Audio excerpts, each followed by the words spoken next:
Hey, it's Alicia. I feel like it's actually been a while since I've done one of these videos. It hasn't been a while, but I feel like it.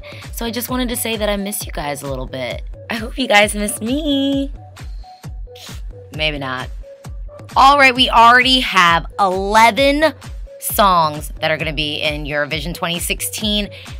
And I was hesitating on doing a countdown or listing of my top favorites because, to be honest, I might feel differently about a song now than I do 2 months from now. Some songs might actually grow on me a little bit more.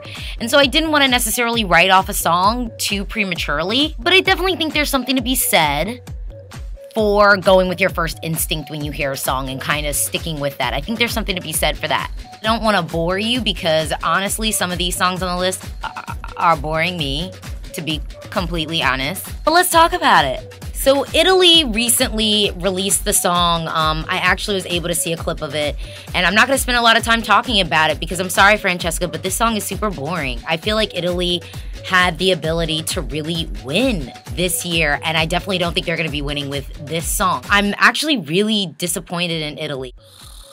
No, the song is not horrible, but it's definitely boring. This is just a missed opportunity. I mean, Italy had a lot of momentum they could ride into 2016, and I think they're just kind of giving it up. Hopefully, they can find a way in the performance to elevate this song that honestly is rocking me to sleep.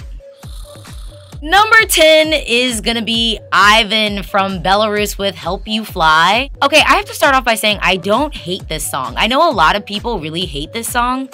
I don't think the song is the problem. Again, I don't think that the song is that bad. It's just his vocals need to be perfect live. And when I say perfect, I'm not playing. Ivan definitely needs to link up with a stylist. I mean, the styling is all wrong. I kind of don't understand why people hate it so much. Like, the song is not that bad. There have been way worse songs on the Eurovision stage. At least this has a nice hook. I think really what this song needs to take it to the next level, Ivan needs to be backed up with a band. He needs a new stylist. I would almost say if you can maybe tone down his blonde hair, maybe go for something brown. I mean, if you're gonna play on like early 2000s rock, if you're gonna do it, don't half-ass it, go all the way. I don't think the song is that bad, Ivan. I just think you need a new stylist, you need to work with a vocal coach, and you need a band to back you up on stage. And I like the graphics in the background. I mean, this song isn't complete trash. At number 9, I have Laura from Belgium with What's the Pressure. Some people might be upset that I have Belgium so low on my list, and I don't care. You can vent all day, but this song, point blank, 1, it's not original. 2, Belgium could have done better. Loic was last year. That's what we got last year. That was amazing. This is nowhere near what Loic brought last year. And I think Laura is a great, energetic performer. I think she's gonna put on a show and she's gonna be confident, but at the end of the day, like, she's just young. This was not the right song for her. The song is not original. It's not unique at all, and I have to speak on this. I have serious issues with the fact that you have all those people of color behind her, doo-wop popping, snapping, and swaying side to side. I have serious issues with that. Belgium, I don't know. I'm just really disappointed because I don't think this was the right song. And maybe you don't want to host in 2017. I just think this was not the right song for her. I think this was not the right pick for Belgium. I think they had other songs to pick from that were better. Tom, hello. I have serious issues with this performance, and I'm not gonna lie, every time I watch it, the more I watch clips of it, the more I dislike the act altogether. Sorry, but this is just how I feel. Number 8 is Zoe from Austria with Loin d'ici. Okay, I don't hate this song, but I definitely won't be downloading it, ever. I know this song won't even grow on me, to be honest. I think the performance is perfectly fine, even though it looks like a Pepto-Bismol explosion with glitter. I like Zoe. I like her as a performer. I don't know why everyone's mad about the song being in French. That makes a lot of sense to me. I think the song is nice, but again, it's just not my style. It's not my personal taste. I really question if this is even gonna go to the final completely. I mean, it might, but what takes away from the song for me really is the staging and sort of the whole Disney princess vibe that we're getting and the explosion of pink. It's a little scary. I think it might be a little much for other people at home. Have fun, Austria. Number 8. Number 7, I kind of feel bad saying this, but number 7 has to be Sunlight from good old boy Nicky from Ireland. You know, it's sad because I like this song, but I honestly think the fact that the song is so middle of the road is hurting it a little bit. There are other songs in the running right now that are bringing something unique, bringing some different energy, and I think that that's starting to sort of outshine Ireland's entry. The benefit of it is they do have a song that's great. I think Nicky will do fine on stage. I think he's going to perform well. He'll sing it live perfectly.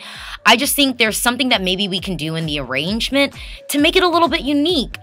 Maybe bring in some strings, maybe bring in a little bit stronger guitar. And to be honest, maybe the on-stage performance will really be the thing that sets this apart. And luckily we get to see it in the semis. So hopefully that will help this act. Number 6 is gonna be Malta, Chameleon. So the song is not bad. I think this song definitely has a lot of potential. I know Eero said that she might be thinking about trying a different song. And honestly, I don't know if she has to try a different song as much as she just needs to make sure whoever is working the sound at Eurovision, who actually, to be honest, I'm sure the sound is going to be great because Sweden knows how to put on an awesome show. So I'm sure the sound engineers there are going to have all the levels perfectly. I think what we had in the Malta pre-selection, the sound was a little funky with it. So it made it seem like her vocals are really sitting on top of the music. And I think this song really needs that music behind it. It needs to be loud. It needs something pushing it forward. And I definitely hope she's not going to be rocking that Mary Magdalene white hooded number on the stage. I think that looks ridiculous. Please do not wear that. And new styling, actual staging, maybe some contemporary dancers in the back. To be honest, I wrote a blog about this and I actually said that I think Ira needs to channel Celine Dion, I Drove All Night, her Live in Vegas show. I'll put a link to all this stuff that I'm like referencing. If you just mimic that performance, I mean, look at Celine Dion, the way that she commands the stage and then the contemporary dancers in the background. To me, and even kind of the songs are a little bit similar. I think if we get a little bit of that going on with this performance, I definitely think Malta will get past the semis and wind up in the final because I don't think this is a bad song, but I do think it is a little bland, and I do think the song sort of suffers from what Ireland is suffering from, where it's just a little bit too middle of the road. So now you have the opportunity to work on something to really bring it to the next level and elevate it. All the women who are kind of singing these very simple, upbeat tunes, your vocals have to be perfect. Because if some girl gets out there with a ballad and is hitting notes from here to tomorrow, I will say, Ira, your vocals at the pre-selection were not perfect. You need to be hitting your notes every single time, period. Now we're in the home stretch. It's my top 5. This is probably the moment you've been waiting for. Some of your favorites might have already been said, and I'm sorry that I mentioned them so early, but I can only give you my opinion. I mean, I have to be true to myself. Number 5 is Beret with Say Yay. This song would be so much higher on my list if the on-stage performance was different. Now, we've seen her do this performance twice, and I'm kind of seeing the same thing happening. And what I'm seeing happening is not going to cut it on the Eurovision 2016 stage in Stockholm, Sweden. I'm sorry, Beret, but you need to work something else out in that onstage performance. Spain has the money. It's loose t-shirt thing with the sneakers. I don't know if that's like your look or whatever, but I just don't think that that's gonna work. I don't think that that outfit's gonna work. You need some choreographers. You need some pyrotechnics. You need some confetti. You need break dancers, maybe. You need to drop that little dance you've been doing. Don't do that. You don't need to do that, because this is ridiculous. She just needs something happening around her. I think the song is strong. I think her vocals are strong. I think this has the potential to be top 10 minimum. She needs to fill the stage. And right now, I'm a little worried that that might not happen. Number 4 is Denmark, Lighthouse X. The song is good. The onstage performance is good. But is this the winning song and the winning act? No. Come on. No, it's not. It's not the winning act. This is not what is going to win you Eurovision 2016 in Stockholm, Sweden. But with that said, there are a lot of things working for this act. I thought the onstage performance was great. I mean, to be honest, Denmark had a really hard pre-selection. I mean, I liked Murray and Mario and Simone. I did like Never Alone. I thought those were all really strong songs. I think if they had wanted to win, I think Simone or Anya would have been the best choice if they were really trying to go to Sweden and win. But honestly, we have 3 good-looking, well-dressed men who are singing perfectly. The on-stage performance was super strong, and the song is really growing on me. Honestly, I think come April, we're all going to be singing along to the song, and we're all going to be kind of okay with the decision to have Lighthouse X represent Denmark. I don't think it's the winning song, but there's a lot of right happening here, and I don't know, maybe I will think it's the winning song come April. We'll see.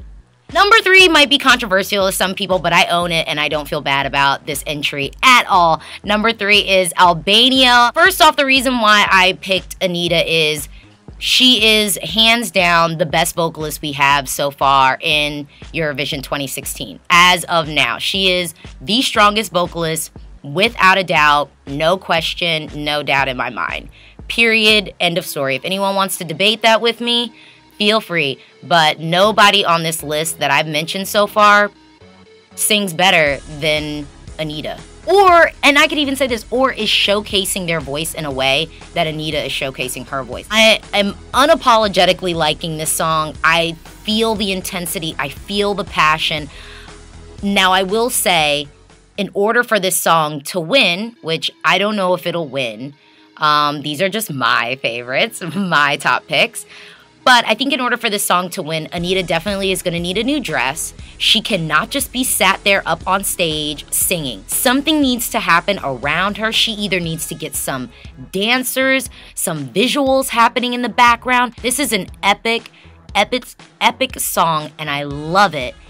And we need to have what's happening on stage reflect that epicness. Number 2, some people are going to be mad at me, but again, I don't care. My number 2 song is Midnight Gold from Georgia. I love this song. I think this song is awesome. And a lot of people have been talking about, oh, well, it's not a typical Eurovision song. Excuse me, but what is a typical Eurovision song? In my opinion, a typical Eurovision song should be a winning song. It should be a song that's good. It shouldn't matter what genre the song is.